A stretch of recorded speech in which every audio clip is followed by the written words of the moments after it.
జై శ్రీరామ్. ఇప్పుడు మనం ఏజెన్సీ గ్రామాలు ఒక్కొక్క గ్రామం ఎలా ఉందో వారానికి 1 లేదా 2 గ్రామాలు తిరగడానికి మాత్రమే టైం సరిపోతుంది. అనుమర్తి గ్రామం అన్నమాట ఈ గ్రామం పేరు. ఇక్కడ వీళ్ళు చూడండి, ఈ గ్రామ దేవత అంట. వీటికే పేరేం పేరు అడిగితే పువ్వుల తల్లి అని అంటున్నారు. పువ్వుల తల్లి వీళ్ళు పూజించుకుంటున్నారు. పూజ సామాన్లు కూడా ఇక్కడ ఉన్నాయన్నమాట.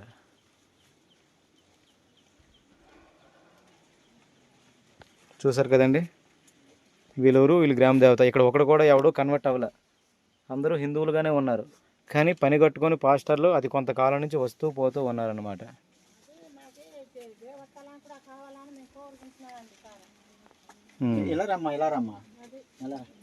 దేవుడు గుడి కావాలని మేము ఏంటంటే రాములవారి గుడి కావాలని మేము కోరుకుంటున్నాం.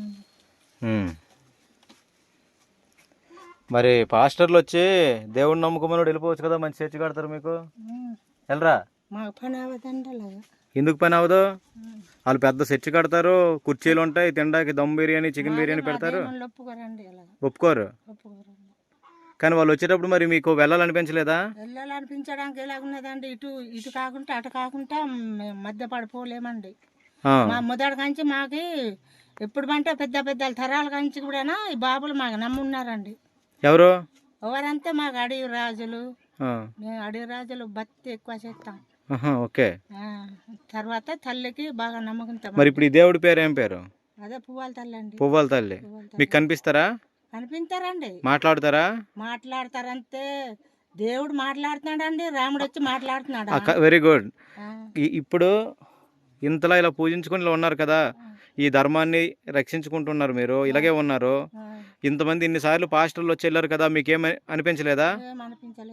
ఇంకా వస్తున్నారా పాస్టర్లు? వస్తున్నారు కనుక మాకు అలాగే ఇంకా ఆడనా అతనన్నా దేవుడే చెడ్డనా కూడా అని మేము గైనగానే అయినే అతను ఏంటంటే అతని పని అతను చూసుకపోతున్నారు. కానీ మేము అల్లాకు కూడా వద్దండి, మాకు వీలు కాదండి. వాళ్ళు వద్దని కూడా అనలేకపోతున్నారు. మీరు వద్దనలేక అనలేకపోతున్నాం. మేము వెళ్ళలేదండి అక్కడికి. మా దేవుళ్ళు ఒప్పుకోరండి. ఇప్పుడు నేను అన్నాను కదా, ఈ దేవుడు కనిపిస్తుండా మాట్లాడుతున్నాను, ఇలాగే పాస్టర్లు వచ్చి అటకారం చేస్తుంటారు కదా. ఆ దేవుడు వచ్చి మీతో మాట్లాడుతున్నాడా, రాముడు వచ్చి మీతో మాట్లాడుతున్నాడా, మరి ఒక బెండాపూడి దేవుడు, ఒక వెంకటేశ్వర బాబు, తిరుపతి దేవుడు, ఎవడో రాముడు దేవుడు వాళ్ళంతా మాట్లాడుతున్నారా అని అడుగుతున్నారు. అంతే మాట్లాడలేదు కానీ మాతోని, కానీ మాకు ఏదంతా అది మాకు కాపాడుతున్నారు. గదిశాల విన్నారు కదండి హిందూ బంధువులారా. ఎక్కడో ఇప్పుడిప్పుడే సెల్ ఫోన్ సిగ్నల్ టవర్లు వేస్తున్నారు. అటువంటి మారుమూల ప్రాంతాల్లో బండితో అయితే అసలు రాలేము, వస్తే వెనక్కి వెళ్తామో వెళ్ళమో గ్యారంటీ లేదు. ఇక్కడ పువ్వులమ్మ తల్లి అని వీళ్ళు పూజించుకుంటున్నారు. ఎంతోమంది పాస్టర్లు వచ్చి మీకు తిరుపతిలో వెంకన్నబాబు మాట్లాడతాడా, రాముడు మాట్లాడతాడా, మీ అమ్మవారు మీకు కనిపిస్తున్నారా లేదా మాట్లాడతారా అన్నా సరే వీళ్ళు పట్టించుకోవట్లా. వీళ్ళు భజనేదలు చేసుకుంటున్నారు. వీళ్ళు నమ్మకంగా ఈ సనాతన ధర్మాన్ని అనుసరిస్తూ ఉన్నారు. వీళ్ళు రైస్ ప్యాకెట్లకో మరింకొకటికో మతం మారలా. ముఖ్యంగా వీళ్ళని కాపాడుకోవాల్సిన బాధ్యత మనది, మన అందరిది. మీ పేరమ్మా? మా పేరు అక్కయ్యమ్మ అండి. అక్కయ్యమ్మ, లోసేల అక్కయ్యమ్మ. మీ పిల్లలు ఏం చేస్తుంటారు? మా పిల్లలు వ్యవసాయం పని అండి, మామూలుగా వ్యవసాయం పనే చేస్తుంటారు. మరి ఇక్కడ మరి మన గ్రామస్తులు అందరూ కలిసి చిన్న గుడి ఏదో కట్టుకోలేకపోయారా?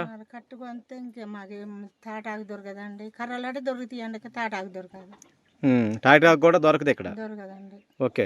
లేకపోతే ఒక రాములవారి గుడైనా మాకు కావాలని మేము కోరుకుంటున్నామండి.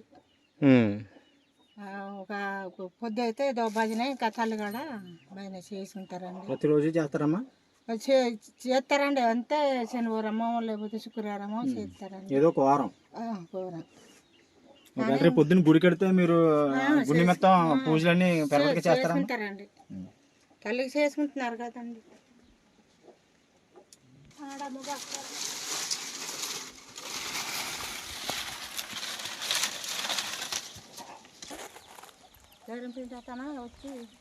జై శ్రీరామ్. మేము హనుమంతి గ్రామంలో ఉన్నాం.